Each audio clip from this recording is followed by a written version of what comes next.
Hey, hi, hello, and welcome to my beauty industry enthusiasts, content creators, and brand visionaries. Get ready to step into a world where beauty meets business, where the creator economy blends seamlessly with strategy. I'm Sonia Elyss, and this is Lip Service, the podcast. We're about to redefine the way that you think about the beauty industry. From the boardroom to the makeup room, we're leaving no stone unturned. Lip Service is your backstage pass to the beauty industry's best kept secrets. Now take out your notebook, fill up your emotional support water bottle, and swipe on your favorite lip gloss. Let's get into the episode.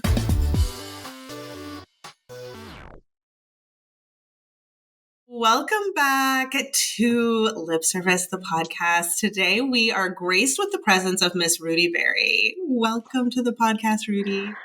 Hi, I'm so happy to be here, and I have been following you forever, so I'm really happy to be on the pod. Amazing. I know. I feel like I shamelessly plug you all the time when people ask me for, like, how do you do personal branding? Who's somebody you love online? I'm like, I always say your name first. So I feel like I have a mutual love affair for you. That is so nice. Thank you so much for that. Of course. Well, before we dive into everything, all of your growth as a creator and all the amazing projects that you've done, would love to know what is on your face today. Well, obviously I have something very big. So I guess I'll start with basic. I literally just did my makeup and I was filming right before this. I tested out the new Naked Sundays skin tint, which is on right now, and I like it a lot. It's an SPF 15 mineral sunscreen foundation. Super pretty. I'm wearing the new Nude Stick Stack bronzer. Oh, nice. Yeah, the blush is a mix of two of the new Huda liquid blushes. I saw on TikTok that the Chanel highlighter stick, like the balm, people were starting to use it again. And I was like, I have that in my collection. So I pulled that out, used that. And then a lot of the focus of everything else is Buble because I work for a company called Buble and I make products with them. So my mascara, I'm wearing my mascara. I have on a Merit eyeshadow in the shade Studio. I have on my freckle pen. And then for the lips, I am developing a lip liner stain right now. So I have that on with our lip balm called Meridium, which is like a chocolatey, like coffee shade.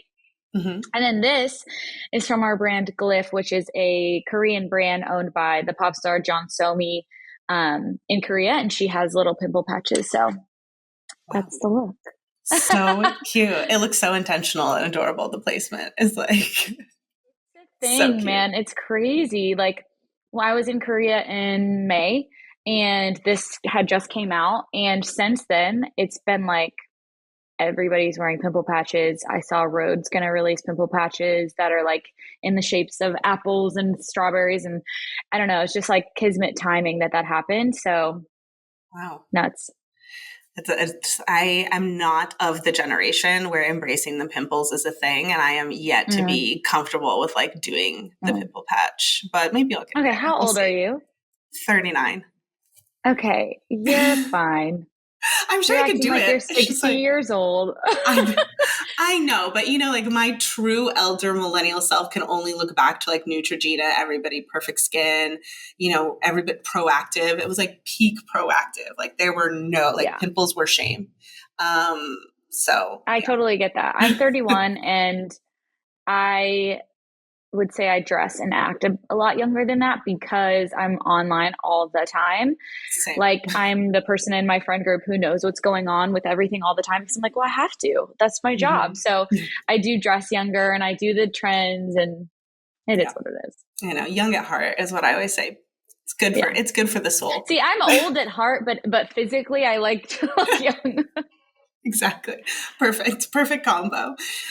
Okay, so let's say tomorrow you went to whatever the version of your afterlife is. What one product would you take with you there? We're getting deep right away. We're like, oh yeah, how old are you? By the way, you're going to die soon. One product to my app. Is there sun there? Like, is there? It's your place. You get to construct it. I feel like probably my freckle pen, and that's not me trying to like push you to buy my freckle pen, but it's so good and it makes every look just like a little bit better. And I like to use it on my lips. I have seen people use it on their eyes. You can kind of use it all Mm, over. So I would say my freckle pen because it's something that I use and bring with me every single day. amazing. It was like the most authentic thing that I could have created. So to me, I'm like, yeah, definitely that. Perfect. Great answer. And my last question is, as a creative, I'm sure you know after years online that you suffer a lot of difficulty with like continuing to be creative, you know, ins and Yes. outs, of course. Yes. Where are you finding creativity right now? What's kind of giving you a little spark, if anything? Yeah. Well, recently I sort of took a back seat creating for myself and have been working for a brand called Buble as their content marketing manager in the US.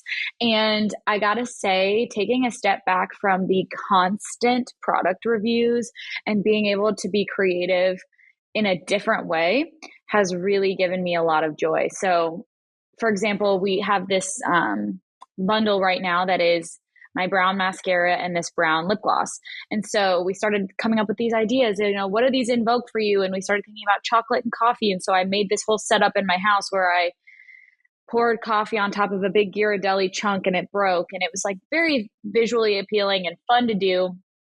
And I didn't have to go, oh my God, you guys, there's a new lip gloss on the market. Like, I Mhm. think I had become so burnt out from the constant new launches, product reviews, that kind of focusing on a smaller group of things and the things that I really love and talking about those in more creative and original ways has been really fulfilling for me recently. Yeah, I get that for sure. When you're able to like step into a different creative outlet, and for you, it's this Yeah. brand, which is incredible. But for other people, I've heard, some of the creators I mentor take art classes, Yeah. are trying new, different artistic things. And I do really think that different creative outlets can really spark your main creative outlet. Oh, So I yeah. love that. I love that. Yeah, I do. Well, and in that way, I do improv, and it has Yeah. been like the best thing I've ever done for myself. And people ask me if like improv has helped me in my job. And for a while, I wasn't sure that it was because I try and keep them separate because it is something that's like a hobby of mine. Hmm. And I realized like I can turn on the camera and I don't need to script things out because I can like do things off the fly because of my improv training. So it definitely does help to like have those extra artistic like revenue or those ways that you're flexing those muscles. 100%. Oh, yes. I definitely want to dive into your time doing improv because I think that's so incredible that you are pushing yourself in that Hey, way. thank So let's you. dive into the rest of the episode as well. Ooh. Yay. I would love for you to just give a brief outline of like, how did you get here? When did you start creating Yeah. content online? Like, what sort of said, like, you know what, I should start recording myself doing this? How did you Yeah. get to where you are now? In a very condensed storyline, I have always loved beauty YouTube. I've always loved, sorry, my bangs are just like 1 inch too long and they're just right in my eyeballs. I've always loved beauty YouTube, like from the early days, like Jaclyn Hill days, like Hmm. OG, some of the first YouTubers online. And when I was in middle school, I actually created a channel called Drugstore Diva. And I remember I was like, reviewing the Maybelline Great Lash that never went up. But the point was, like, I always loved it. And in high school and college, I was still like the person that everyone went to for borrowing makeup. I was interested in all the new perfumes. Like, I just have always had a love for it. And I never thought of it as a career opportunity. I don't know that social media was not as prevalent when I was growing. I mean, and I'm sure you understand that. Like, it didn't start to really pop off until the last like 10 years in terms of having it in a career setting. So I studied music business, and that's how I ended up in Nashville and got a degree in music business, worked as a concert promoter. So I was like traveling and touring, and I loved it. But in the pandemic, there were no shows. Hmm. So I was sitting down and just having a lot of extra time to myself. While at the same time, I was newly engaged to my now husband and was dealing with the worst adult acne I had ever had. Mm. And so I was online and I felt like I was only seeing really like dry, like doctor takes on skincare Mm, on the internet, because this was kind of like the before the Hirams of the world. Like it was really, there wasn't a lot to offer in terms of skincare online. So my friend Allison, like I'll always credit this to her. She was like, why don't you just come up with a list of 10 video ideas? Because like you might as well just film one and see what happens. And the first video I filmed was called Tretinoin Tips and Tricks, because it was a medication I was on and it was really difficult mentally, physically. It's a really hard thing to go on. It makes your skin look worse before it makes it look better. It's like a trust the process thing. And I mm-hmm. noticed that I wasn't seeing anybody talking about like the mental toll that it can take on you to try and get better. So I put out a few videos about that and they just like immediately clicked with the right audience. And I started growing on YouTube first before I did anything else in the skincare space. Mm-hmm. So that was for like a year and a half. And then I sort of, my other channels, so my Instagram, my TikTok started to catch up. And I got to a point where my husband, who is a financial advisor, and I'm very lucky because he was able to tell me, like, hey, if this is how much you should be making before I feel comfortable with you quitting your full time job. And once I hit that number, I quit that job in 2021. Mm-hmm. And I've just kind of been doing it ever since, leaning into makeup a lot more. But definitely started in the skincare realm. And now well, 4 years later, I'm still here doing it. So Amazing. And look, you're even it's evolving crazy. from there. Now you're working inside a brand again in a different way. So you've really taken your skills again, another reiteration. So that's wonderful. Thank you. Yeah, it's a Mm-hmm. crazy story. And my husband always says, like, if you told yourself in 2020 or 2019, where you are now, I don't think that she would believe you. And I'm like, you're absolutely right. I know. And part of that journey, of course, is you were part of Ulta Beauty Collective. How Yes. did that come about? How did you find out about it? What was application like? And just sort of Yeah. what was your experience like with that? It was amazing. It was so amazing. So obviously going into social media, if you're in the beauty world, you know about the Sephora Squad. It's this like very coveted position where I don't know, maybe like 20 people are chosen a year to like represent Sephora as a brand, and travel with them, do paid work with them. It's really amazing. And Ulta didn't really have anything like that until 2020, maybe 2021, where they created the Ulta Beauty Collective. So I was on the second year ever. Mm-hmm. And it was absolutely amazing. I had the best time. I made some lifelong friends in that group that I cherish forever. The application process was, I mean, it was a little tedious. It's like you have to film a video, you have to submit previous content. I mean, it's a lot of analytics, things like that. But compared to what you get out of it, 1,000% worth doing. Um, the team there is really, really great. And I got the opportunity to go to Aspen with like Fenty, which is just crazy.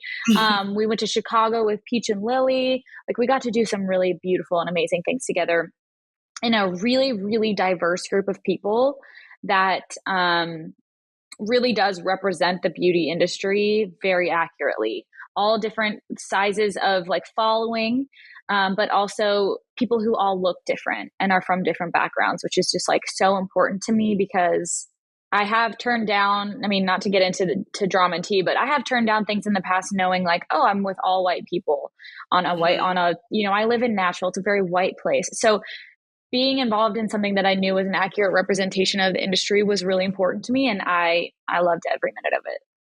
That's fantastic. I mean, I've only heard rave reviews about Yeah. everything, just working with Ulta, the brands, and definitely the camaraderie. I think that's part Mm-hmm. of the reason why I started lip Yes. service in general. I think content creation is a very lonely place at the end of the Yeah, day. Even though there's absolutely. so many people doing it, it's not a typical work environment. You don't get to hang out with your work buddies. You're not getting coffee together. You're really in your own lane all the time, and you don't have that person you can just like lean over to and be like, what should we do about this? Right. So that's what I have always said is like a great thing for lip service is that the people there can just like chit chat. Like, what's going Yes. on? What is everybody doing about this right now? And like somehow that makes you feel so much better about what you're doing out there. So I'm really Yeah, glad that that is really focused on in Ulta Beauty Collective, is like putting this group of people together and like really helping them see that they're not alone on that journey. absolutely. Yeah, Kevin is that person for me also, like my coworker that I call about everything. Mm-hmm. We literally just talk all day long about random stuff, but he is one of the few people in my life that understands my job. So Yeah. it is super important to have that person. 100%. And you talked a little bit about some of the brands that you got to start working with there and the trips that you've been on. What was like the standout moment there where you're like, okay, I'm like making it to the dreams right now. I'm doing it. Yeah, I think, well, I had that moment before even the Ulta, well, maybe during the Ulta Collective, when I realized that I was able to have a sustainable career and sustainable income, and that I wasn't like a celebrity level influencer where everything I did was being picked apart, I decided like that I had already sort of hit my peak and that anything else would be a bonus. Yeah. Like having a community that's really strong, cares about me, knows my heart and trusts me. Everything after that, I was like, okay, the trips and everything else is just a bonus. Mm-hmm. But to pinpoint a moment during the Ulta Beauty Collective, it would absolutely be when we went to Aspen and we literally had a party outside in Aspen, which is like, it's like a Lifetime movie, basically. It's so beautiful. It's Yes. snowing. And we went to a party where Fenty had giant ice sculptures of their products. Like, I can't explain just how beautiful and like sort of lavish it was, which, not necessary, but it was something that was like, wow, we are important to this brand and they see us as important. And that was really special. Yeah, that is very special because a lot of brand trips do not turn out that way. So I'm glad that you had a good Yeah, experience on this one and it left you, that little bit of magic on your trip. That's amazing. absolutely. Yeah. Um, just going back to something that you said about being able to be a creator with a sustaining income, but also not part of like this drama or an area where people are really Hmm. getting picked apart. How do you think you were able to land in that really great intersection? Because, after being in this business for 10 years, I do think that's rare and you do have something very special there, 100%.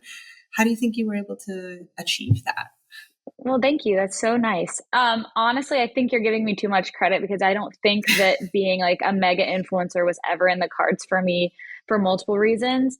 You either have to be like insane, or am I allowed to cuss on this podcast? Yes, Sorry, I of realized I was course. supposed okay. Please do.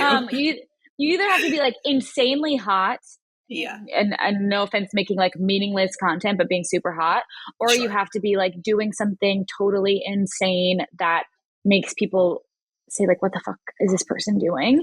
Mhm. And I am neither of those things. Like I also think that having millions of followers was never really like uh interesting to me because I didn't want what comes with it. You've seen everything that comes with it. Yeah. It's insane. Yeah. But I guess to get to the root of the question is like, I think the way I've gotten to where I am is that I've been like incredibly true to myself and to the people that follow me. And people always say that, but I think it does take a skill to recognize that and to push forward knowing like I will probably have to say no to things because it doesn't make sense for me, even though it could be a big payout or it could be a lot of attention or XYZ. Like Mhm. it can be hard to say no to those things. Like there have been times where I'm like, wow, this brand wants to pay me a crap ton of money to say that this is really good, but I don't like it. And you miss out on Mhm. those opportunities. And Sure. I think having the consistency in what you say and the actions that follow up with it really helped me. And I also think being really upfront about who I am as a person has helped me because I don't, if you don't like me and you don't like the things that I care about, then you don't need to be around. Like you don't Yeah. there's no questions about that, I guess. Hmm. And I think that's Yeah. helped me cultivate a strong community. For sure. I think it's definitely a sense of self that you're bringing to the platform that's very strong, right? I think, you have a very good personal brand, but it's not a personal brand in a way that isn't, that you construed it, right? You didn't Mm, actively say, I'm going to do this. It's more like this naturally mm, happened multiple times. And then you were like, this is part of who I am, and I'm going to keep moving it forward, right? I think the perfect example is Freckle Pen, right? You did faux freckles before you launch your own freckle pen. Like this was part of your like authentic love for makeup. It wasn't just right, something that said, oh, I'm going to make it part of it now because it's trending or something else. And that's a right. great example of like, this is true to you. And it could have been that like nobody was doing faux freckles and you probably still would have done it because you're like, this is part of my look and this is like who I Hmm. am. And that is the Yeah, perfect example of absolutely. like moving things from a very authentic place and a very personal driven brand. So good job. Well, You did thank you. it. Thanks. It's funny too because like the pitfall of that, and this is something I'm talking about in therapy, but it's with me stepping back and having a job now. Yeah. I have a lot of people who are very disappointed and like who let me Mm, know that they're disappointed. And it's really hard for me to disconnect myself from my page and my content because it is me. And I talk about myself, my issues, my home, my husband, my mhm. life on top of my products, which inform how I feel about products because of my health issues, my skin issues, things like that. And so it has been really hard kind of taking a little bit of a step back because people are disappointed and I hate that. Whereas if you were more of just like a face who did trends and things, like, if you stepped back, maybe people wouldn't care or notice, it wouldn't hurt as bad, but it has been a little bit of a struggle. Yeah. I mean, it is difficult. It's so much of yourself, right? Like being a person online, even my job, which is not necessarily content creator first, so much of myself is my job. Mm-hmm. And when my job changes, your identity changes. And that's like a huge thing that you have to deal with. But especially as a creator, like you are your job. And Yeah. so that's for good and worse and in all the shifts in between. And I say very frequently that our audience has to evolve as we evolve. Right. And Mm, so you'll find your way back to what the new normal is for your platform, eventually. And it might evolve because you're evolving as a human, and that's normal. What isn't normal is being like, I'm not sharing anything else that's happening outside of this screen. And people can right. feel that 100%. They can feel that. And that's why you either have a very strong, engaged community or you have Right. low engagement. Right. Yeah. You can be viral without having high engagement. And that's something I see quite often. And there is a difference for sure. And you have to decide as a creator what's more important to you. So, Yep, 100%.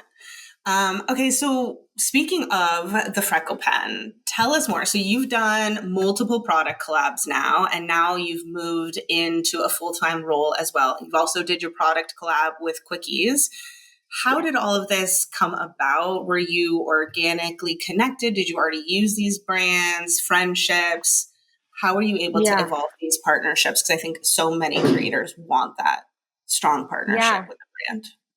Honestly, I think if I had to go back to the very beginning of both of them, with Mhm. Buble, I got PR from them like 2 years ago. And I remember looking into the company and being like, this is amazing. This is so cool. And posting about the PR that I got. And from there, we had like a good working relationship where we would talk in the DMs and things like that. And I Mhm. followed the founder. Her name's Heekyung.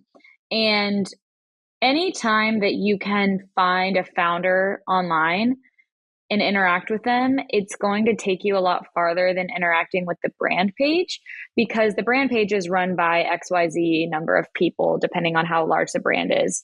But the founder is always connected to the brand and not in every instance but in most instances cares quite a bit, Mhm. and is really really thankful to see people using their products organically on their pages. So I started to interact with her and I was very public about saying if I were to ever make something, I would want to make it with this brand because I love their business model. I put that on my YouTube channel, and I literally pitched myself to them and said, like, I love what you do. And if you ever wanted to work with smaller creators, because at the time they had only worked with like very large people like Elsa Hosk, Ellie Mm-hmm. Thuman, Avery Ovard. I mean, like very, very large creators and like Victoria's Secret models. And when that time came for them, I was the first person that came up because they knew that I had been so vocal about their company for the last however many years and that it would make sense for us to Mm-hmm. work together. So that's how the Buble one came about. With Quickies, Bailey is her name's Bailey Sanworth. She's the founder and she is a friend of mine. And we were both under the same management company. And she asked me if I wanted to get coffee when she was in Nashville. And we just like hit it off because we were both nail girlies and we started coming up with all these designs. And I honestly think the reason that I was able to do 2 collaborations with them is because I genuinely cared and I was doing half the work to get there with her in terms of these are the designs I'm thinking, being involved in the process and not just saying like, yeah, let's do a collab. I'll slap my name on it and post about it one time. Like really being an equal partner in those things, which does take a lot of work. Mm-hmm. But yeah, I became like obsessed with press-ons because of her. And so it just made sense that we would do something together. And the first thing we did was actually a small collab where we did one design and it was strawberries on a French tip. And we did it as a bundle with the freckle pen and it was on Buble's website. So it was like a perfect, pairing of the two. So then later when we decided to do a full collaboration, we were like, okay, we'll just keep going. So relationships are just really important is what I would say. Yeah, absolutely. And I think the tip that you gave about following the founder is so Yeah. smart. And it's the same when you go to any brand event. I always tell people, even if it's the pop-up shop, Mm-hmm. it's not a PR, it's event, it's inside the Ulta pop-up, anything, always ask, always try and meet Yeah. somebody, always get a name, follow each other on social. That is the leg up you need when there are thousands of creators knocking down people's doors. 100%. So that was very smart of you. Thank you. Yeah. And also like being a little bit older has helped me tremendously because I have had jobs already. So I know how to send a professional email and like talk to someone in a professional setting where I feel like a lot of influencers right now, they're so young and they have Mm-hmm. no professional experience, which can take you a really long way, especially when you're working with a business. Mm-hmm. Um, and being in my 30s, I'm like, these founders are not that much older than me, so No, definitely not. it's really aspirational and really worth it to have those conversations. 100%. And I'm glad that you said that about being professional and knowing how to show up kind of in more of a business light, not just Mm, as a creator, but as like a business person. And I just right. did a YouTube episode, my first long format by myself, Mm, about, and this was one of the topics, was that there's recently an article in Glossy about the rise of the word influencer again and how more mm, quote unquote creators are re-embracing the term influencer. And I really dived in because after 10 years of watching this, area of marketing grow, I saw the rise and fall of the term influencer. And I mm, really attributed it to the fact that when we saw peak influencer culture, maybe 2019, 2017, somewhere in there, really more heavily on Instagram and YouTube, that most of the people were very young. And what mm-hmm. ends up happening is that the rest of the business world or even consumers end up with a bad taste in their mouth because they don't have the experience. And it's nothing against them. It's truly, they saw this as a career opportunity. They went for it. They found success, but they just didn't have that background of how do I properly email? How do I show up to business Mm-hmm. meetings? How do I, speak Send an eloquently about a invoice. brand? Yeah, Yeah. exactly. And so many people who were deep into their careers, including me, were dealing with people who had no idea what they were doing all the time.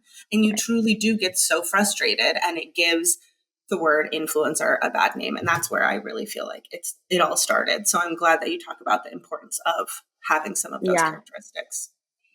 I mean, I do not call myself an influencer ever. I think it is so embarrassing. And that's just me being like 31 and being like, everyone in my life has like these. I I avoid the topic completely. If someone asks me what I do, I say I work in beauty. I did that even before. And then my Hmm. husband will always be like, "Oh, she's an influencer." And I'm like, "Shut up." Um, because it's just like the term has such a negative connotation Hmm. and it gives people an immediate impression of you before they even know you. And I Hmm. hate that. Yeah. It's like one of the least interesting things about me. So I just like don't like to call myself it. Or if I say anything about it, I'll say I'm a content creator. Yeah. So interesting. Everybody has a different aspect and opinion. I'll send you the article so you can read about it. Please. Oh my gosh, As yeah. and my cheering people on was that it is truly an honor to say that you're able to influence other people in Right. where they spend their money. So, but I Absolutely. get it. There's a lot of emotions tied up in these terms. So I always reference both because I never know what camp Yeah. people are going to be in. Yeah. I mean, if someone called me that, I would be like, yeah, absolutely. I am. Mhm. But if I'm calling myself it, it sounds so like I'm an influencer. Like something I about it know. just feels so wrong. I know. I think it feels very young. And that's Yeah. really the problem where Yeah. somehow like content creator shows like a marketing brain, an artistic brain. Yeah. I mean, I get it. It has a long history. And I'm sure it will Yeah. continue to evolve. For Amazing. Well, sure. I'd also love to know on this journey, you've had so many other collaborations that were probably just straight up paid partnerships. Who have been some of your favorite brands to work with, whether they were one time or recurring partnerships? Who are some of your faves? So I have worked with Neutrogena now for like 3 years in a row.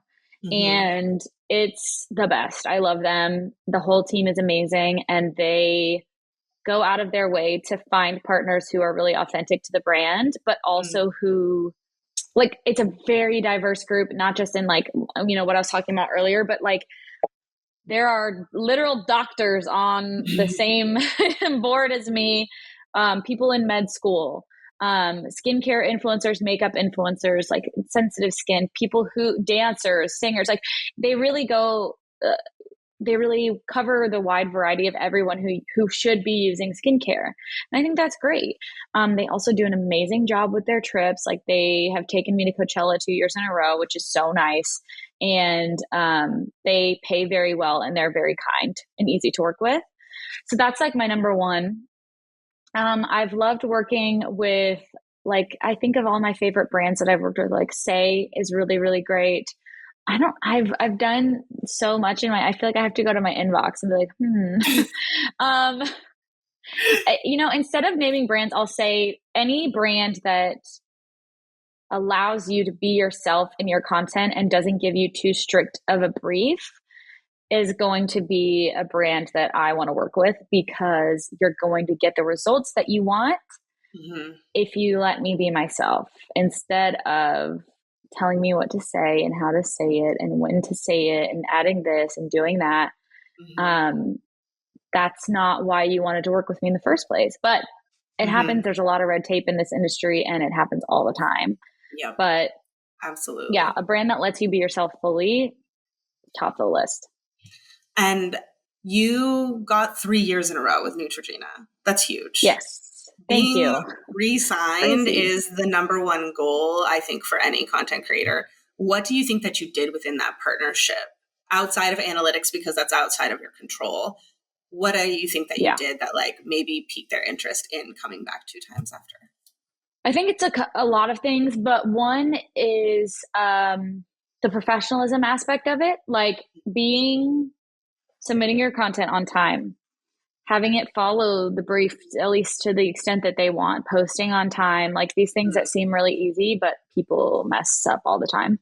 Um, Quick to answer emails, like available when needed for calls, things like that, willing to travel, just like being very flexible and professional is one. The other part of it is able to meet them in person. I became friends with all of the people on the team. So I became friends with the Neutrogena marketing team, but also the Golan team. And they are the like agency that helps choose their influencers for their campaigns. Mm-hmm. And so I literally became friends with these girls on this trip.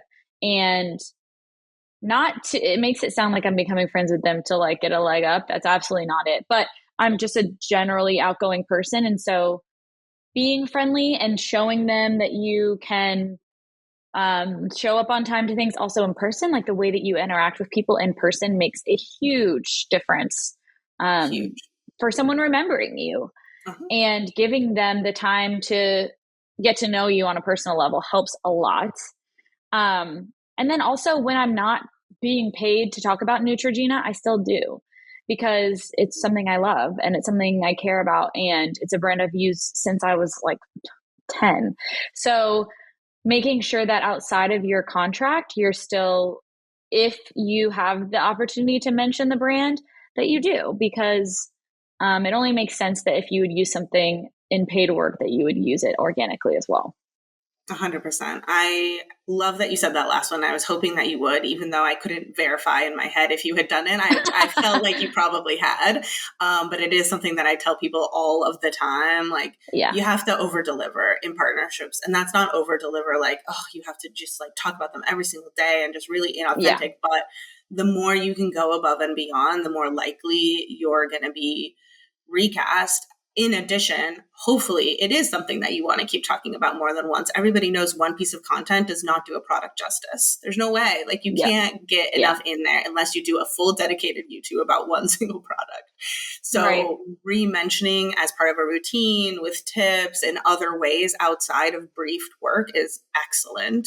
I'm also really glad that you talked about becoming friends on the trip, because I was that person on the trip. And let me tell you, there are people who are not kind on the trips, or who don't Oh, talk to you yeah. at all. They don't talk to you either. And likely it's their own insecurities. Like, they're feeling really shy, like they shouldn't maybe be there, so many things. And so they're not feeling outgoing on the trip. But let me tell you, as someone who has to attend those trips, who has been to Coachella houses with brands, who has done all of the things on the back end, you want the person who is saying, thank you for everything, who's asking you if they can help, even though you never make the talent help you. But like, those just general common courtesies, chit chat, friendliness, that goes a long way. Yeah. Because when I go back to Coachella the next year, I don't want to take somebody who was silent in the corner that I'm like, okay, well, we didn't really Or have who that is much just fun being a together. bitch, to be Yeah, honest. Like, truly. oh my God. And like, I live in Nashville. I don't live in LA or New York. And so general like Southern hospitality and kindness is just like very common here, but it goes a long way in the professional world, because this is an industry that, for whatever reason, people feel like they have more worth than others. And like, the Yeah. elitism is absolutely disgustingly insane. It's so stupid. I don't know. I just like, I don't have the appeal for that part of it. Like, my friends in my real life are all what, like, non-influencers. And I kind of stopped going to events in Nashville because it was like pulling teeth. Couldn't talk to anyone. No one was, it's just, I don't know. It can be very cliquey like that. So I think being like a truly kind person will take you very far. Yeah. The other thing about the beauty industry is that the people never leave. Like, marketing people just go to another brand to be marketers. Absolutely. Social Yeah. people just go to another brand. Like, most of the time, like, once you're in skincare and makeup, like, you stay. You're not really leaving for other industries. It's kind of very rare in what I've seen. So if you're sort of a bitch to one person, like, they're going to be that same person at the next brand that maybe you were dying to be a part of. So just something to remember. All right. Just don't be a bitch. That's our top tip from this podcast. Could you just like not be a bitch? Yeah. Thanks. I love it. Okay. Yeah. Speaking of this amazing partnership with the Neutrogena, and I mean, all the amazing partnerships that you've done, I would love to do just a little bonus section on pricing. So if you guys are listening and you are a member of the Lip Service Geneva group, you know that we have a little Dropbox with clips from past guests who have given us a little bit of info on how they price and, what ranges they're looking for, as well as their follower count, so that you guys can just get a little bit more info to help you feel comfortable when you price yourselves. So we're going to dive into that now. And if you're not a member, you're really missing out. So, yeah. And I also think like brands are going to negotiate either with your manager or with you anyways. So just be prepared for that to happen almost every time. 100%. It's very rare that we see people take the first yes. And I'd also like to say that if a brand says the first yes, it doesn't mean that you charge too low. Does not Right. always mean that. You could have hit a sweet spot, or they are just like really willing to give you what you're worth. I've had brands be like, as long as it's not over this, let's say yes to it, because we don't want to negotiate. We want this Mm. person to feel like really good about it. And I've said this multiple times, but when I'm on the other end of things, I try not to offer more than 20% less. I'm sure other people Mm. don't do that, but I feel like I'm not going to come back and be like, could you do it for half? Like Right. That that's happens not all a, the time though. and I know it Or does. people will be like, let's say I told you my rate was 4. Let's say we put 4 out there and someone comes back and is like, our budget's 500. What are you, crazy? And we're like, what? Why did you even have to say that? Like that will happen too, where you're like, Oh yeah. it's just, yeah, the gall and Mm-hmm. gumption on some, and it, I could talk about like money in that situation for a long time because again, like I said, my husband's a financial advisor. And so Mm-hmm. knowing what to do with your money when you're self-employed, that you have to remember that you're going to retire one day. So you need to invest your money. You need to have a 401k. You need to think about retirement. You need to get a health insurance. You like, So many yeah, things. there's so much that comes along with it, which again is the professionalism part of like having a job beforehand that helps me realize these are the things I need to do. Because Mm-hmm. otherwise, if I was like 20 to 25 making this much money, I would be blowing it all and I wouldn't have any savings. Yeah, and at the end of last year, I was inside of someone's. I don't know if it was Geneva or Discord. I think it was Discord. I got onto TikTok Shop early because I needed to report Mm, back to my brands about like what's going on in here, and I like to know what's happening for influencers. And I yeah. got put into a group that was for TikTok Shop about like moving forward and how to work with them and just getting special Mm, opportunities, right? And at the end of the year, seeing the amount of people who didn't realize they had to pay taxes on their TikTok shop income, and on top of that, who were paying into their personal social security number. They didn't have like an EIN as like a business entity outside of yeah. themselves. So you get hit even harder. I was just like, it just made confirmed that They didn't everything save any money for, yeah. they Yeah. didn't save It's like, any. and for a creator, it's like 20 to 30%. At Like for, least, yeah, it's a it's high. high. Mm-hmm. I really loved your video you posted the other day about being a TikTok shop creator versus a TikTok creator. I Mm-hmm. loved that because like it really perfectly encapsulated how I feel. I've never done anything with TikTok shop. Don't have Mm-hmm. anything in my bio about it. I don't link anything in my videos, and that is an intentional choice on my part. Mm-hmm. Also with Buble, like we're not on TikTok shop either, and it's sort of like a long term Mm-hmm. goal gain that it's like a long term plan to not be on it, Mm-hmm. because in the short term it seems like everyone's making all this money, but if I see a TikTok affiliate link, it changes my opinion on what I'm watching and who I'm watching. It Interesting. just does.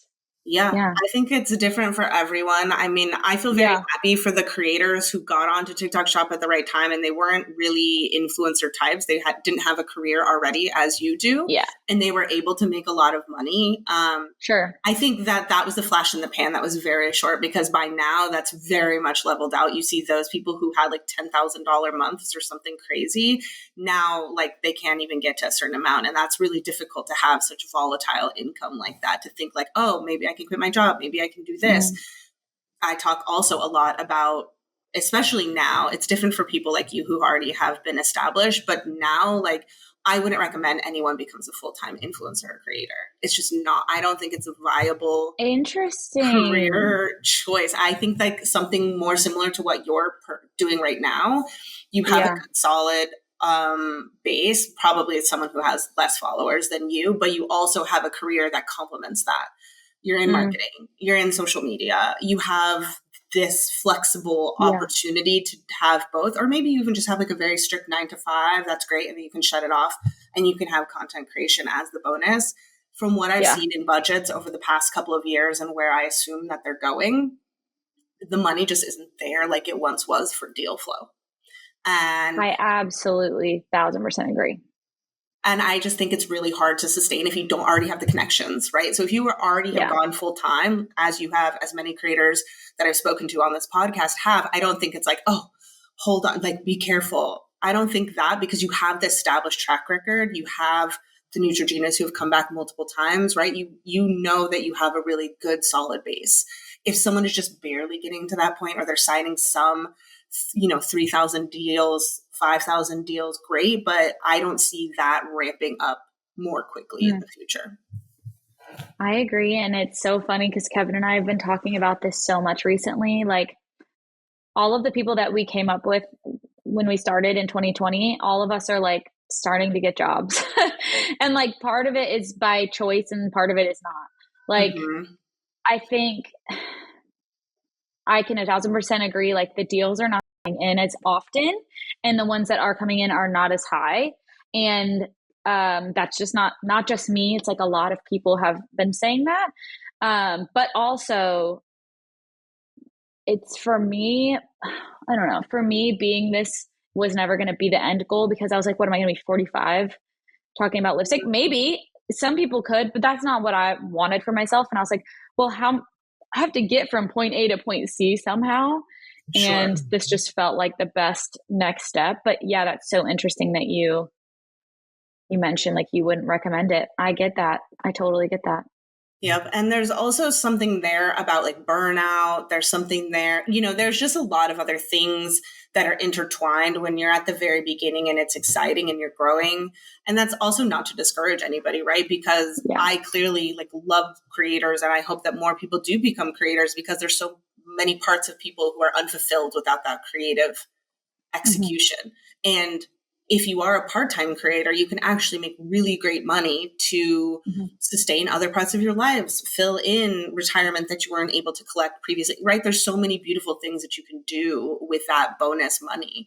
It's more that when the flip is switched from part-time to full-time, everything changes, including the way that you have to think about every piece of content. And I just don't think that we have that luxury right now. I've seen the business go up and down and up and down. So I would not be surprised if, again, the tides turn in the future years. But I would just say for the next couple, I would not be saying like, quit your job, do whatever you want. Yeah, I agree 1,000%. And it's hard too, because when I became full-time, it was around the time where TikTok and Instagram were in fights. Like they wanted to be the same thing, and they still kind of do, where they were like, post 3 to 5 times a day. Like I had to post so much to get the algorithm to pick me up. And I just don't think that that's necessarily the case anymore. Obviously consistency is really important, but I don't think that you have to be full-time in the way that I don't think it's quite as hard to still be picked up in the algorithm as it used to be. Interesting. But I don't know. Hard to say, because like someone like Michaela, she's full-time and she posts like 3 times, 4 times a day. She does like multiple makeup looks a day. She tries every single piece of new makeup, which like, I'm so tired of it. Not her, of all. I'm just like, I got burnt out on makeup. Like at a certain point, I was like, makeup is makeup, and it's gotten so good that like every review is good. Every review is good because makeup is good right now. So yeah, it's finding that sweet spot for sure. 100%. Okay, well, let's end with some positivity, since I don't want people to be like down on their content creation journey. There's still a future for you. You can. Sorry, 100%. Everyone. I know. You can 100% make money, but we're talking about like full-time sustained, I'm supporting everyone lifestyle money is different. So on a positive note, what would you like future creators to know? Like what sort of bits of wisdom have you picked up along the way that you feel like, oh, I really wish every creator could just know this? I think it's a couple things, but one of them is learning to not care what other people think about you. That's really hard to do, but the more that you can be authentically yourself and not swayed by the opinions of people who don't know you, the more people that will be there for the true you, they'll show up. So that's a huge one. And then I also think the bucket theory, which is what I call it, where I try and put my content into 3 different buckets of what they might be. So the first one is content to reach a new audience. So like content when you're trying to go viral. Maybe it's a swatch video or something. It's not really related to your current community, but it's something like a new product. Then there's the content for your current community, where maybe you're doing a vlog or you're talking about like a series that you've been doing, where like the people that already follow you, you're nourishing that relationship. And then there's a third bucket that people usually forget about, which is like the content that you want to make because you want to make it, and it doesn't matter what anyone else thinks.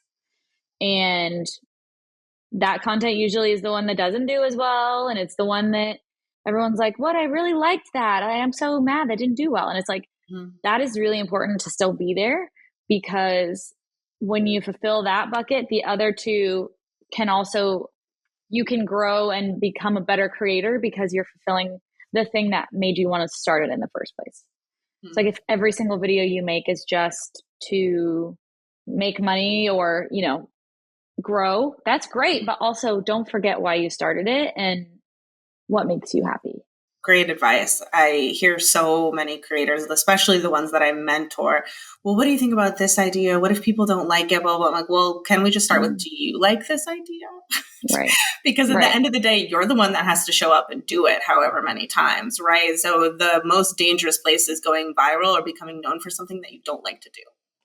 Don't let that happen to you, because that's the fastest way to quitting, because you will wake up every day feeling true hatred for having to keep doing it. And that happens with a lot of people who become famous for transitions or something else. You're like, you are now that person. And that is really Meredith Duxbury, the Meredith Duxbury effect.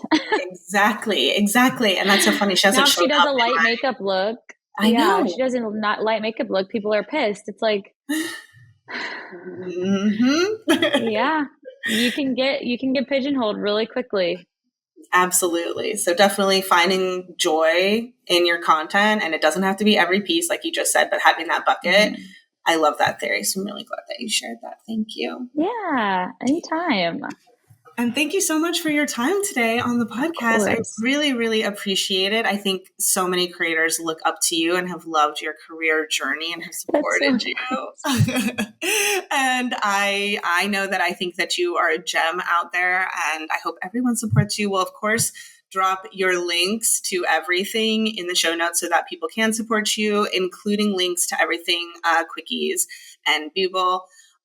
So that people can see all the wonderful things that you're working on. And thank you so much, Rudi. Of course. Yeah. I'm at the Rudi Berry on Instagram. If you ever want to DM me, I literally answer all my DMs. So I would love to talk to anyone anytime. Thanks for having me. Of course.